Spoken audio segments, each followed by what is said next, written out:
இந்தியாவின் தென்முனை 3 கடல்கள் சங்கமிக்கும் இடம். அங்கே 3000 ஆண்டுகளுக்கும் மேலாக ஒரு கன்னித் தெய்வம் தவம் செய்து கொண்டிருக்கிறார். அவர் யார்? அவர் ஏன் இன்னும் திருமணமாக்காமல் கன்னிப் பெண்ணாகவே இருக்கிறார்? அவரது மூக்குத்தியின் ரகசியம் என்ன? வாருங்கள் பார்ப்போம். முன்னொரு காலத்தில் பானாசுரன் என்ற அரக்கன் தனக்கு ஒரு கன்னிப் பெண்ணால் மட்டுமே மரணம் நிகழ்வேண்டும் என்று வரம் பெற்றான். ஆணவத்தில் அவன் தேவர்களை துன்புறுத்தினான்.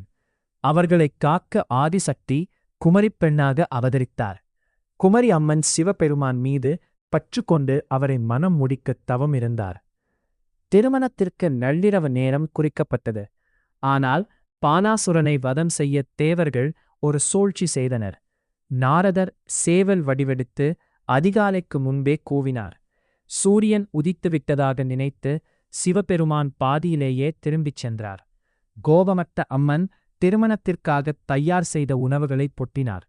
இன்றும் கன்னியாகுமரி மணலில் காணப்படும் பல வண்ணக் கற்கள் அந்த உணவுகளே என்று சொல்லப்படுகிறது. இறுதியில் அம்மன் பானாசுரனை வதம் செய்தார். அம்மனின் சிலையிலுள்ள வைர மூக்குத்தி உலகப் புகழ் பெற்றது. இது எவ்வளவு பிரகாசமானது தெரியுமா? ஒருமுறை நடுக்கடலில் வந்த கப்பல் இந்த மூக்குத்தியின் ஒளியை கலங்கரை விளக்கம் லைட் ஹவுஸ் என்று தவறாக நினைத்து பாறையில் மோதி விபத்துக்குள்ளானது. இதன் காரணமாகவே கோவிலின் கிழக்கு வாசல் எப்போதும் அடைக்கப்பட்டிருக்கும். சித்ரா பௌர்ணமி போன்ற சிறப்பு நாட்களில் மட்டுமே இது திறக்கப்படுகிறது. இது தேவியின் முதுகு தண்டுவடம் விழுந்த 51 சக்தி பீடங்களில் ஒன்று.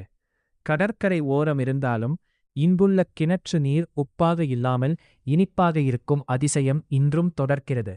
இன்றும் ஒரு காலடியில் நின்று தவம் புரியும் அந்த தாய் பாரத தேசத்தின் எல்லையை காத்து வருகிறாள். நீங்கள் எப்போதும் கன்னியாகுமரி செல்லப் போகிறீர்கள்? கமெண்ட் செய்யுங்கள். இது போன்ற ஆன்மீகத் தகவல்களுக்கு தொடர்ந்து இணைக்கியிருங்கள்.